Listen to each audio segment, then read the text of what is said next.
यो academic बसको 93औं अङ्कमा उपस्थित हुनुभएका हाम्रो रिसोर्स पर्सनको रूपमा उपस्थित हुनुभएका डाक्टर भरत पौडेल सर र डाक्टर रामकृष्ण निरौला सर अस्ट्रेलियाबाट हुनुहुन्छ र जुममा उपस्थित सम्पूर्ण साथीहरू, हाम्रो एनआरएनका निराजन सर लगायत लाइभ हेरिरहनुभएका सम्पूर्ण साथीहरूलाई म नमस्कार र स्वागत गर्न चाहन्छु।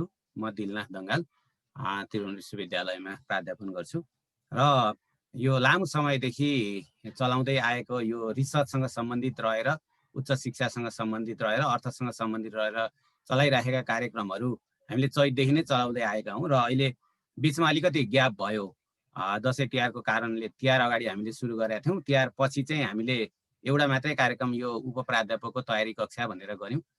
त्यसपछि अहिले चाहिँ हामीले यो issue and reflection on research ethics and integrity in developing countries भनेर हामीले आज टपिक्स राखेका छौँ र त्यो कार्यक्रम हाम्रो रहनेछ भने शनिबारलाई पनि फेरि अर्को कार्यक्रम 5 बजेलाई चाहिँ हामीले अर्को कार्यक्रम तय गरेका छौँ शिक्षासँग सम्बन्धित रहेर। र अब आज चाहिँ यो सरहरू अस्ट्रेलियामा 5 बजाउँदाखेरि 5 वा 7 बेलुकाको बजाउँदाखेरि यहाँ सरहरूलाई धेरै असुविधा हुने, अँध्यारो हुने र यहाँ हामीलाई चाहिँ यो दिउँसो अफिस टाइम पर्ने हुनाले धेरै साथीहरूले चाहिँ हामीले लाइभ हेर्छौँ, अफिस टाइम परेको हुनाले भोलि रेकर्डिङ हेर्छौँ भन्नु पनि भएको छ। उहाँहरू लाइभ हेर्दै पनि हुनुहुन्छ होला साथीहरूले।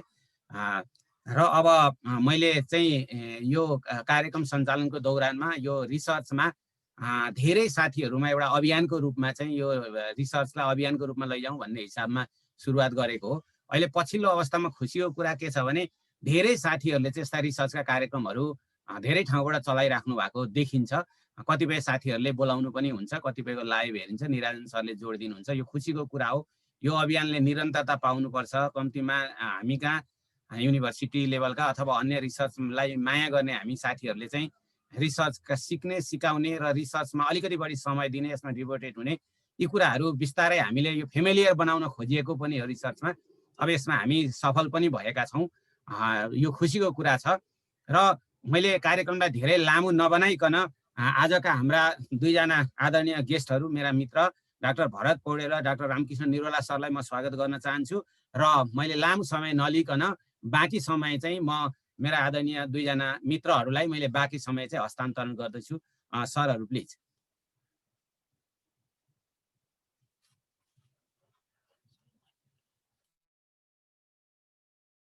भरत सर हजुरले अनम्युट गर्दा हुन्छ हजुर।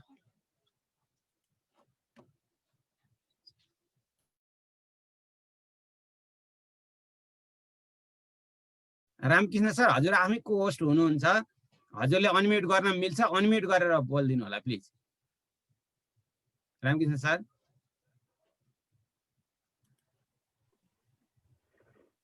हेलो, हजुर सर। नमस्ते सबैजनालाई। म Ramakrishna Niraula, working at the CRC Care, and CRC Care is a program, a project which is run under University of South Australia and University of Newcastle.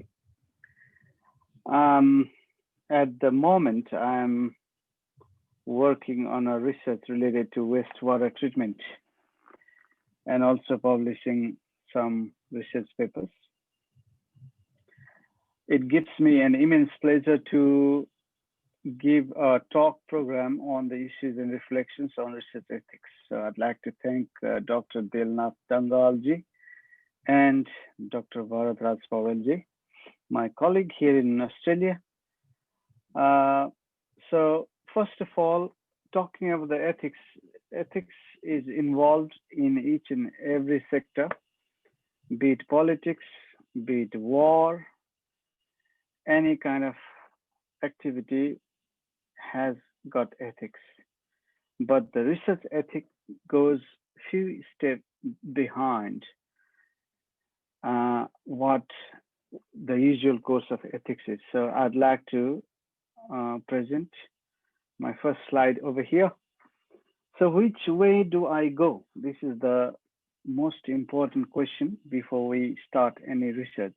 So I'll be relating each and every thing with Nepalese perspective because I myself have done my master's degree at Tribhuvan University Central Department of Botany. And I myself have been involved with research on Elam Siwalix. That is the phytodiversity and soil study of Elam Siwalix. So that was a very, very great research. I still remember each and every step that we took to carry out the research. But after that research and now, I guess I have got some interesting facts to present in front of all the respected individuals who are attending this seminar, this Zoom presentation. So if you see this picture, we have got loads of pathways, the shortcut way, cutting the corners. So here, starting off on a road to research can be confusing, but with some basic guidance, you can ensure a successful destination. Even without a basic guidance, one can be a successful researcher, but at this present age of multimedia, social sites, it's very important to be ethical. And this world, the modern world, demands more ethical, more ethics than ever before.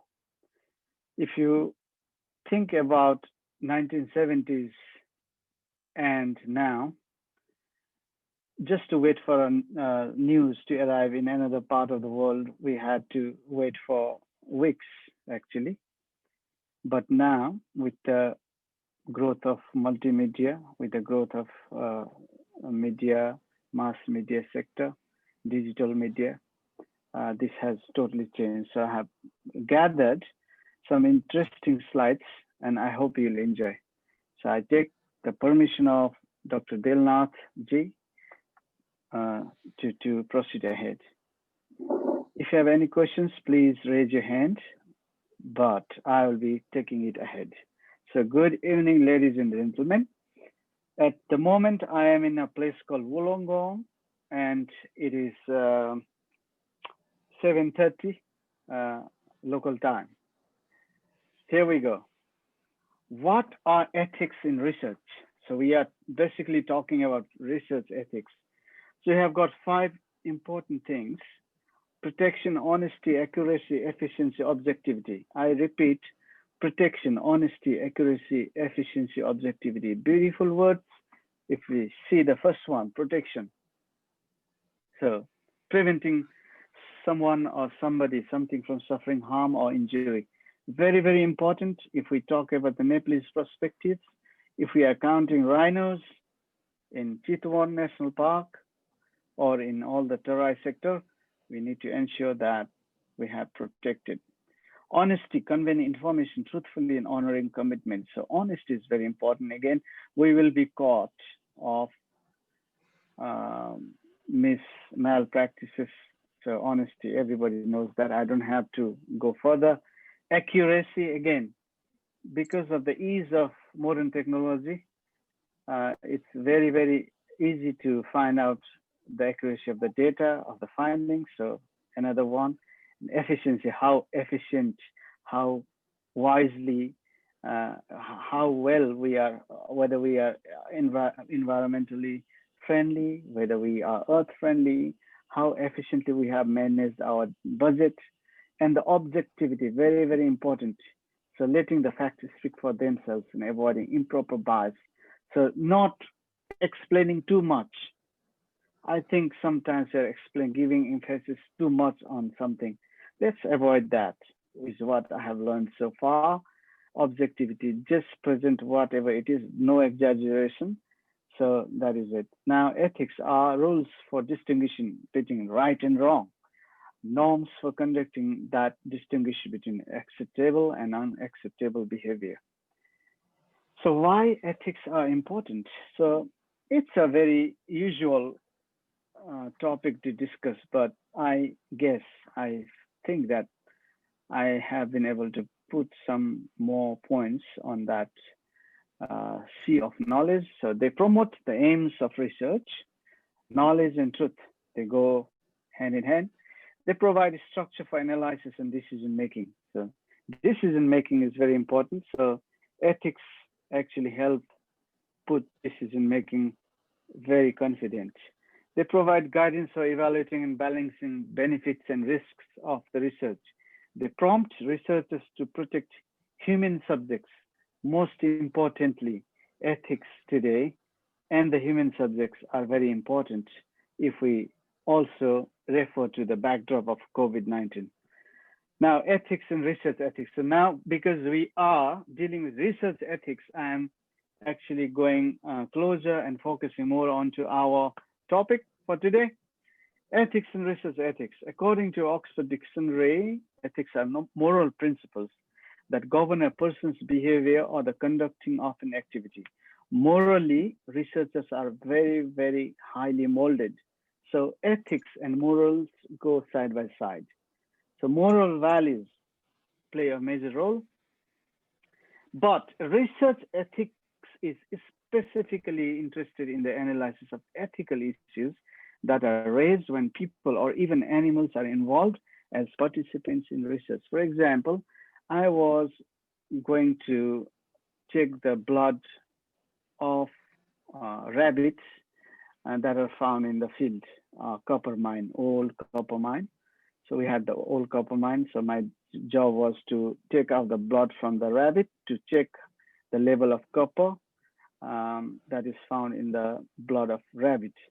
So just to get that sample, I had to undertake a very, very formal exam. I had to prepare to pass that exam. So that is called ethics approval certification. So in Australia, we have to get the ethics approval certification just to sample the animals, forget about tempering it, dissecting it, and some other things which is very inhumane. So research ethics involves more than what we actually think. For example, when I was conducting my research in Ilam Siwaliks, we came across an illegal tree felling and sawing of the wood illegally to, I think, to export it across the border.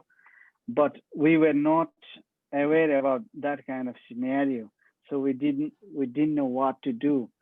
So what we did was we actually reported to the Samudaik Ban.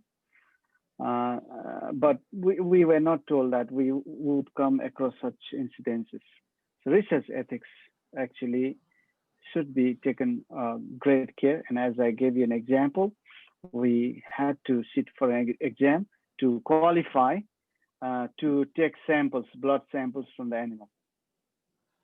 Now, let's talk about history of unethical research. As I said, because of the boom in the digital technology, these days, any unethical issues will be actually broadcast, posted in the social media. So this is actually good with respect to the ethical issues. But there have been instances in early to late 90s.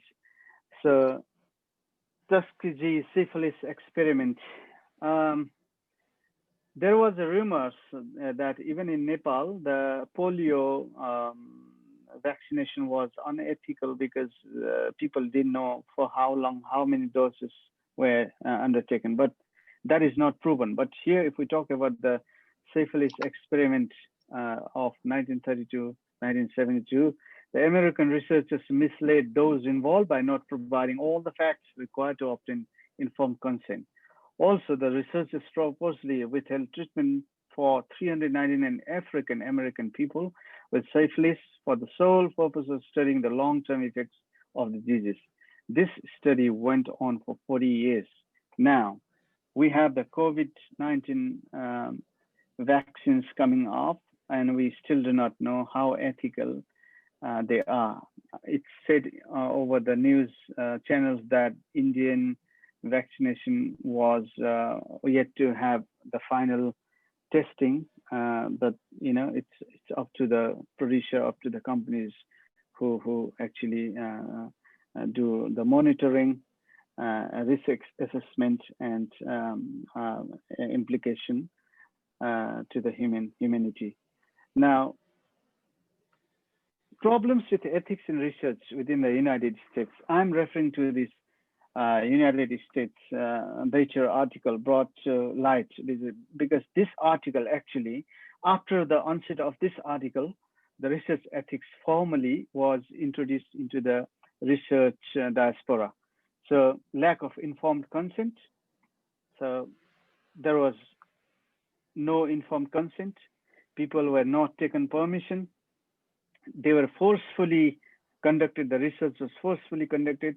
So, of course, undue pressure on volunteers or on the parent to volunteer his or her child, use of a vulnerable population. All these are unethical.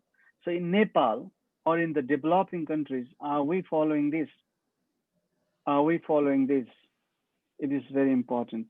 Exploitation of a vulnerable population, withholding information, withholding available treatment, withholding information about risks, putting subjects at risk to subject outweigh benefits, deception, and violation of rights. So all these are actually brought into force after the Nature article promulgated these norms to be followed. So 3 approaches to ethics in a research. Deontology is a universal moral code. Ethical skepticism, it's the individual conscience. Okay, should I do or not? If I do, will people come to know about it? Ethical skepticism.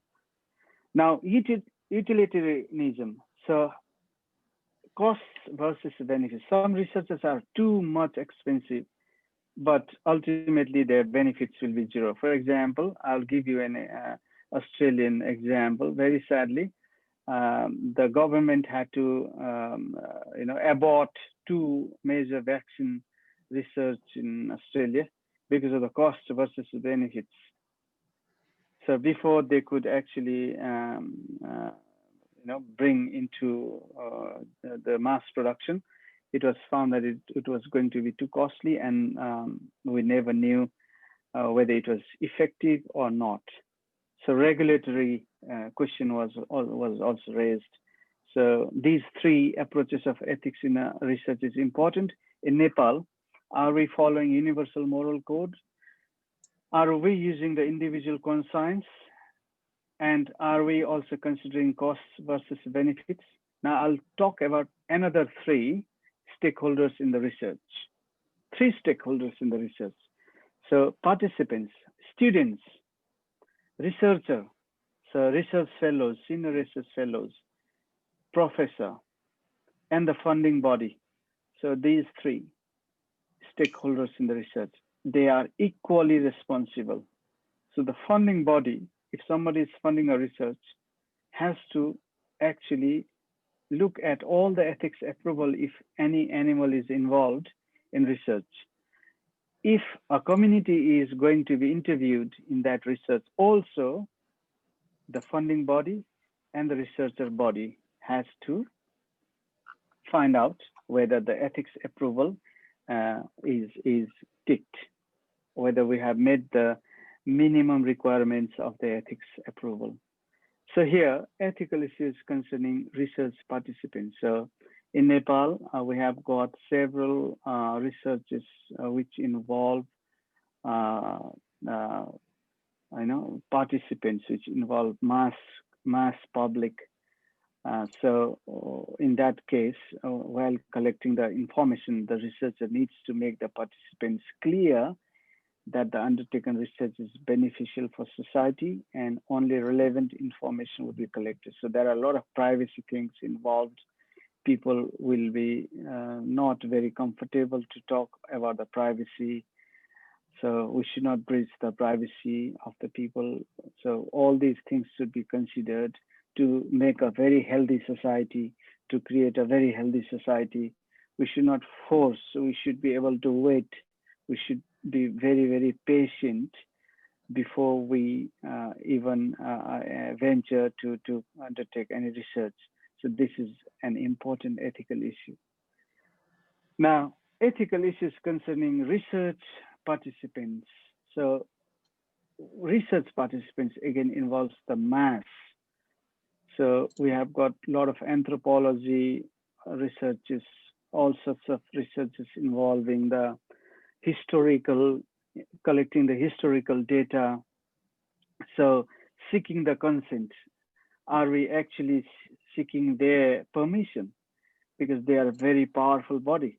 So informed consent implies that the subjects are made adequately aware of the type of information researcher wants, why the information is being sought, what purpose it will be put to, how they are expected to participate in the study, and how it will directly or indirectly affect them.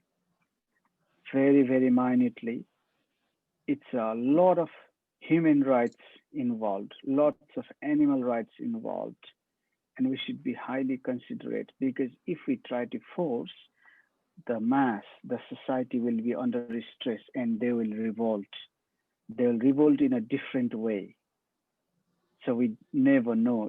It could be a political revolution, it could be a social revolution, it could be some kind of anxiety, social anxiety. So ethical issues, research, as I said in the very beginning, slide number 2, that the research ethics have got different pathways, which is actually uncovered, yet to uncover, sorry, it's yet to know.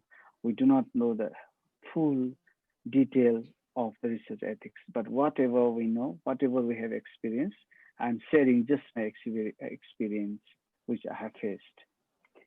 Now, ethical issues concerning research participants. So providing incentives. So do we provide the incentives? As you can see in that picture, there's a horseshoe magnet. So incentive, money is attracting. So these days, money. So just like people selling their kidney for the lure of money. So, you know, all sorts of unethical things going on, providing incentives. It is unethical to provide any sort of inducement to induce somebody, or incentives to the respondents for their participation. So are we going to a village and handing over them 500 rupees bills and then telling them, look, if you fill up these forms, you'll get 500 rupees. So that's very unethical as per the international norms. Number 2, participants should not take part in the research because of privileges, but because of realizing the importance of the study. So we should not actually select the privileged ones. We should not be selective. We should not be considering certain class of the society. So we should consider everybody equally.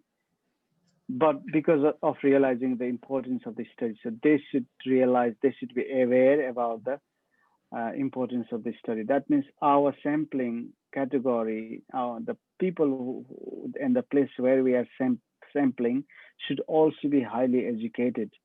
So in Nepal or in the developing countries, are we ready to sample in those places where the people are aware, educated? So this is another ethical issue. Now, ethical issues concerning research participants. So again, continuity, possibility of causing harm to the respondents. So we should be very, very considerate to the respondents, to the general mass. The following, because these days, again, a lot of rumors will spread like a wildfire. If someone says something, it will spread in the social media like a wildfire. So we should be very, very careful, and we should not give a wrong impression as well. Somebody might say, okay, they are vaccinating us to make us infertile. So that will be just spreading like a wildfire.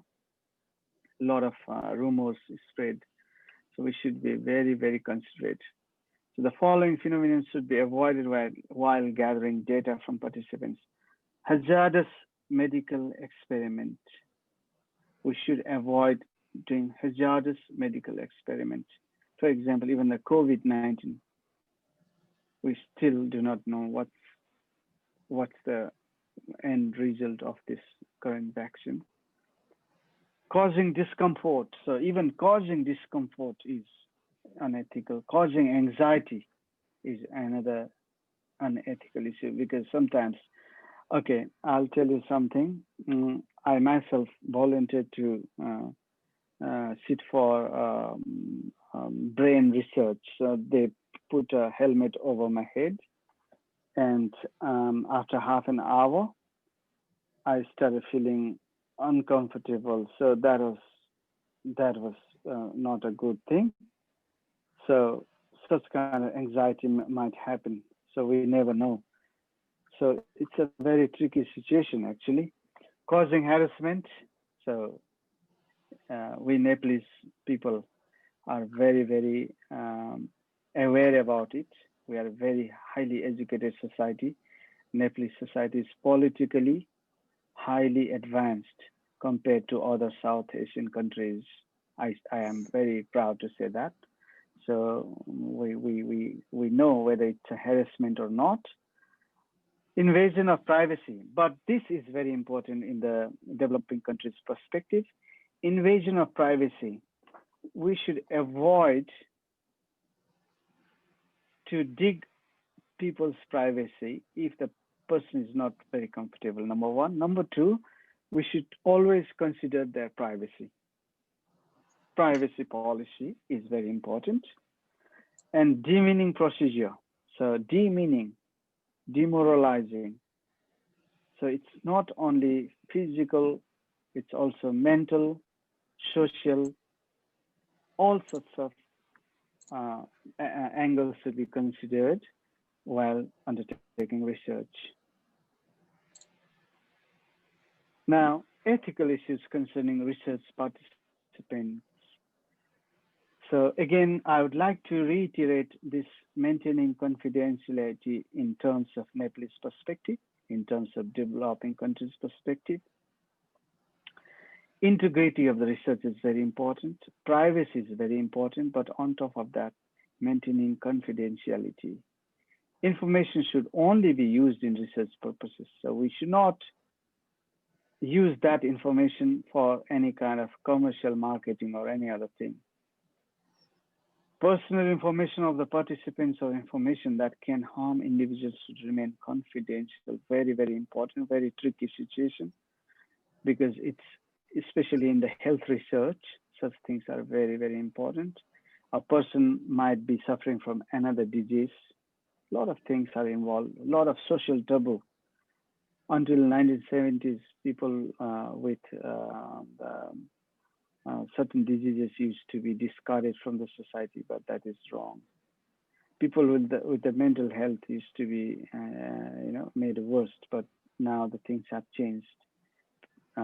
People with mental health issues are recovering because of the Nepalese mass education, because of mass awareness. So that is slowly, gradually changing.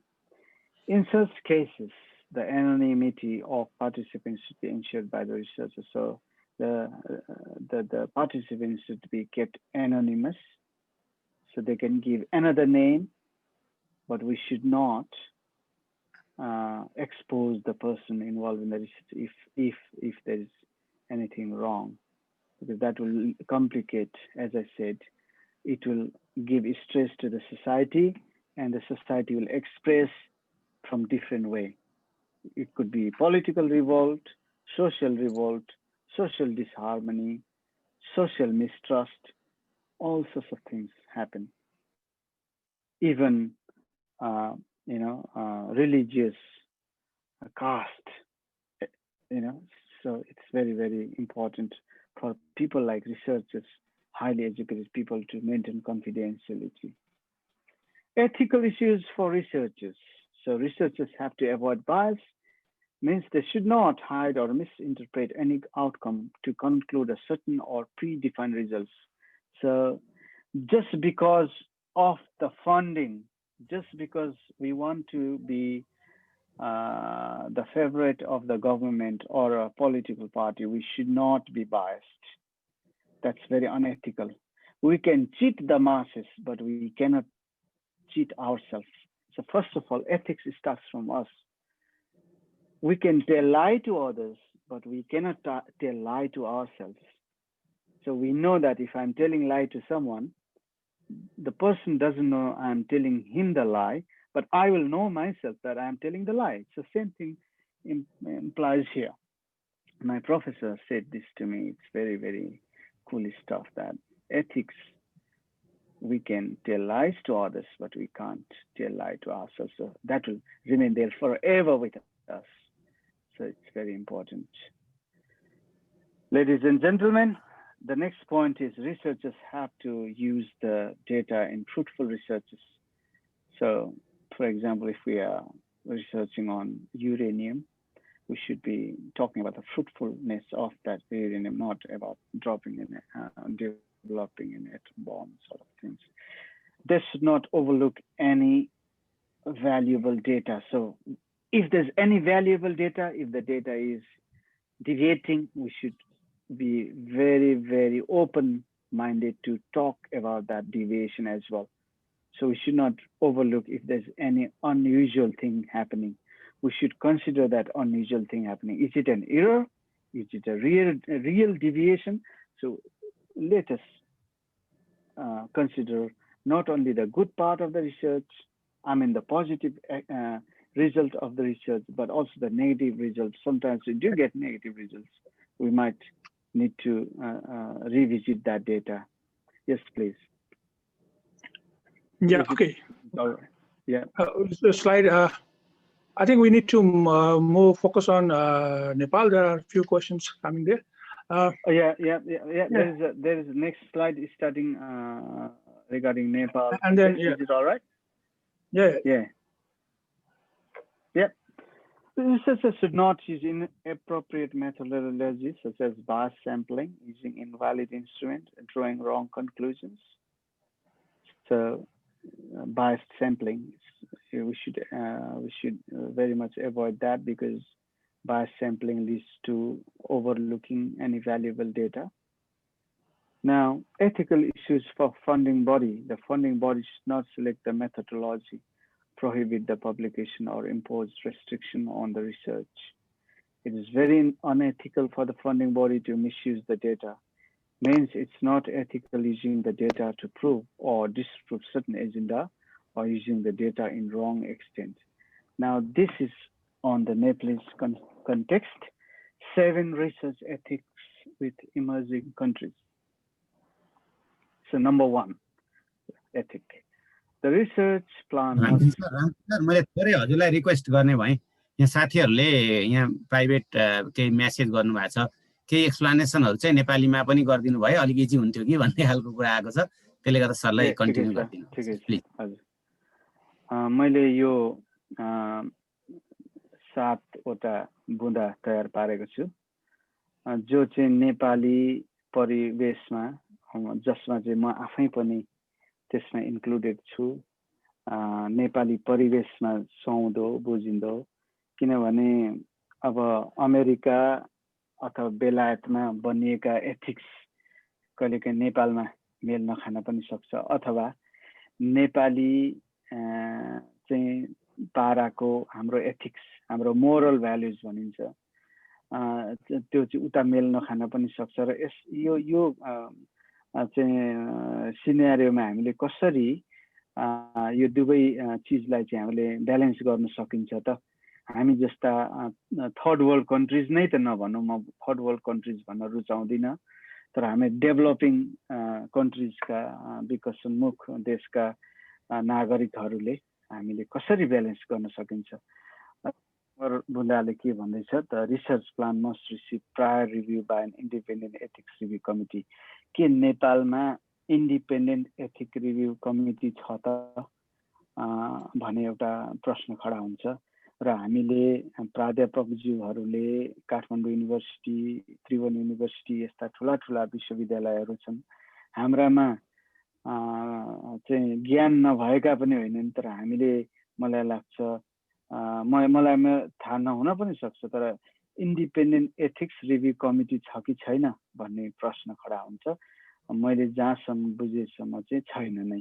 यो हामीले नेपालमा अत्यन्त जरुरी देखिन्छ। Ethics review committee efforts must be made to minimize independent भन्यो भने नै विश्वविद्यालयबाट बाहिर मन्त्रालयको अन्तर्गत माताहतमा पनि हुनसक्छ।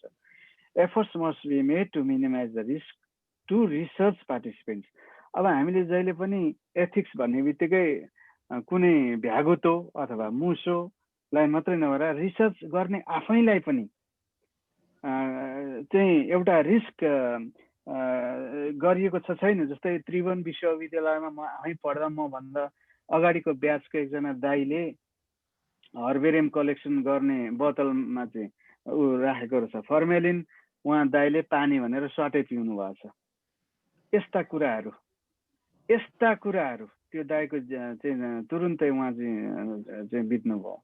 यस्ता कुराहरू हामीले खालि अर्कालाई मात्रै, जस्तै आर्मीले चाहिँ वार गर्दा मार्ने नै मात्रै होइन, आफूले बच्नै पनि भन्ने जस्तै यहाँनिर आफू रिसर्चरहरूको पनि चाहिँ केही चाहिँ प्रोटेक्सनको कुरा आउँछ एथिक्समा।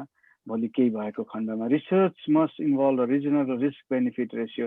रिस्क बेनिफिट नेपालमा म लगायतमा के देखियो भने धेरै राम्रा रिसर्च भएका छन्।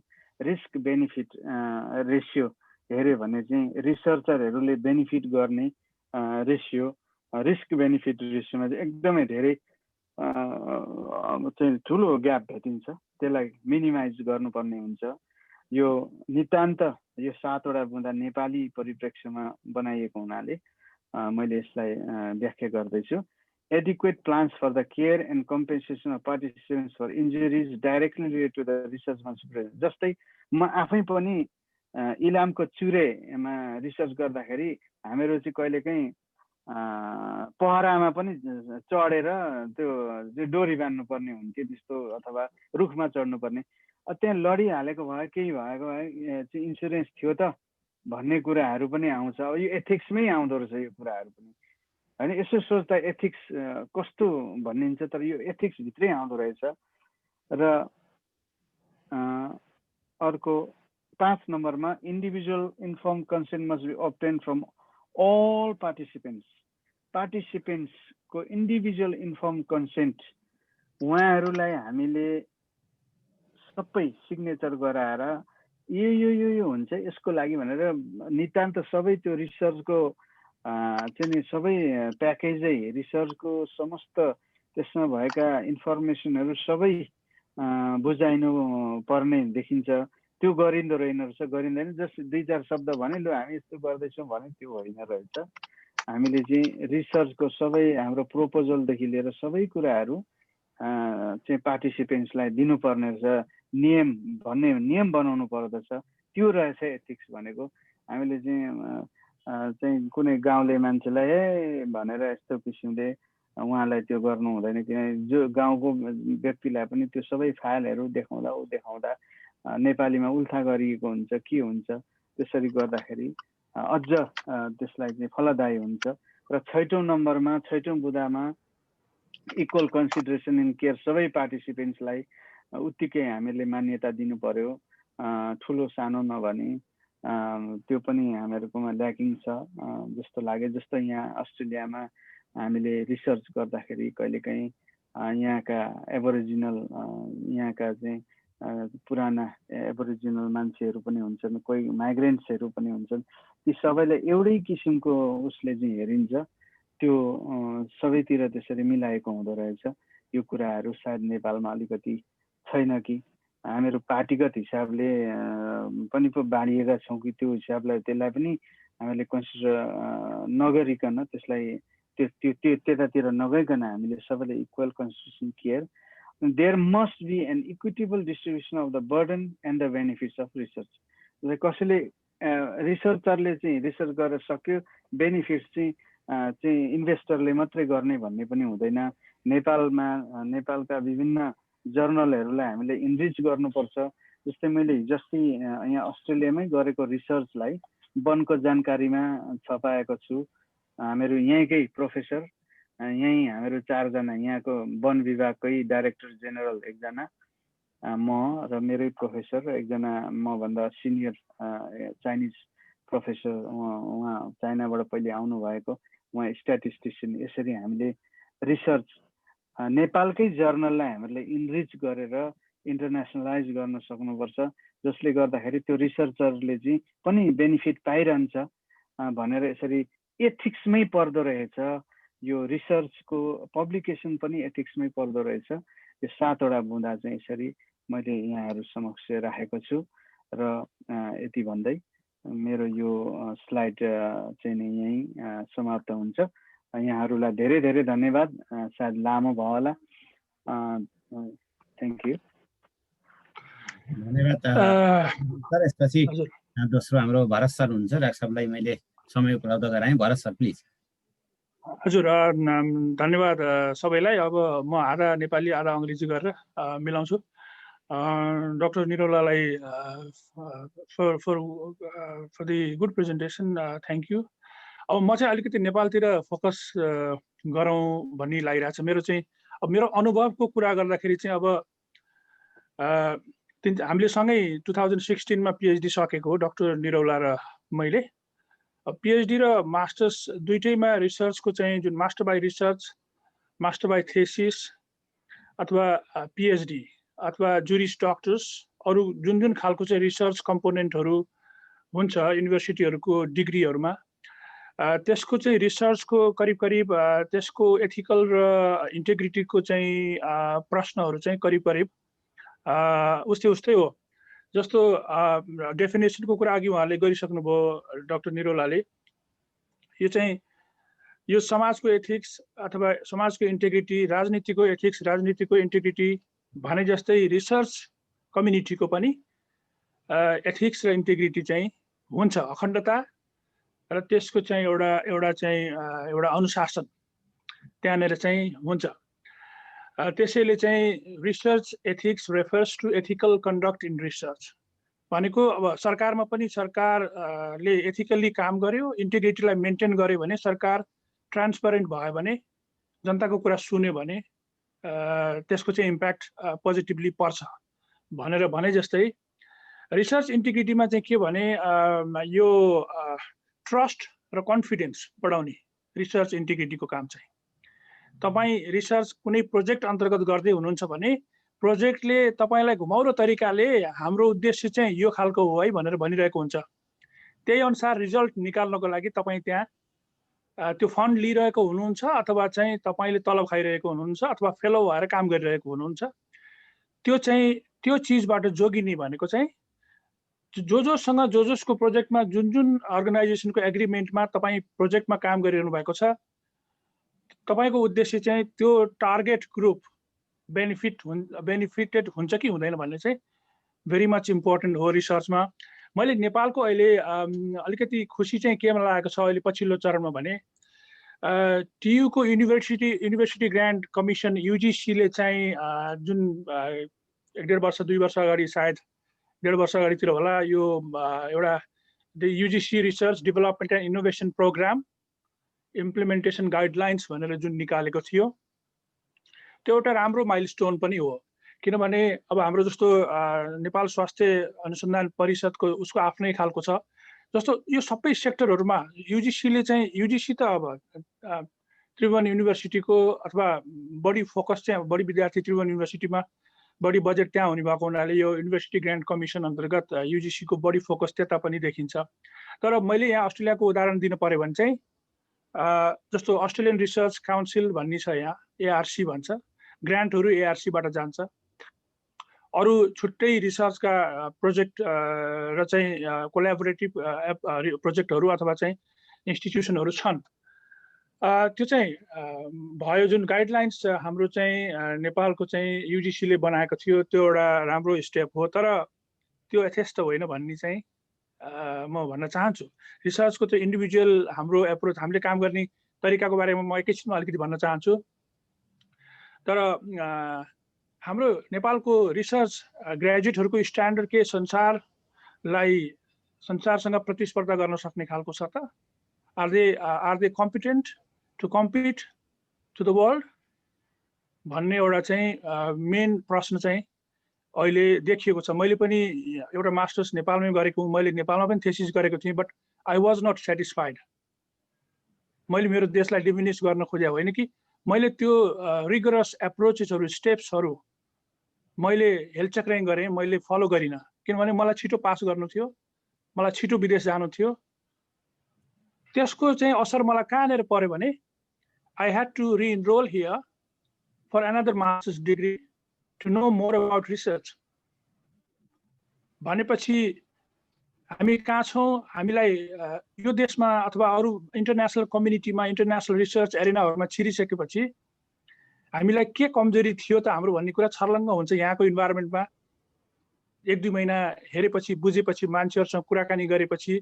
त्यहाँका डकुमेन्टहरू पढेपछि हामीलाई चाहिँ त्यस्तो खालको त्यहाँको इन्भाइरोमेन्टले एउटा चाहिँ ठुलो ग्यापबाट हामी गुज्रिरहेका थियौँ भनेर देखाउँछ अर्को चाहिँ नेपालको सन्दर्भमा हामीले अब रिसर्च भने 3 थरी जस्तो पिएचडी पनि मानिसहरूले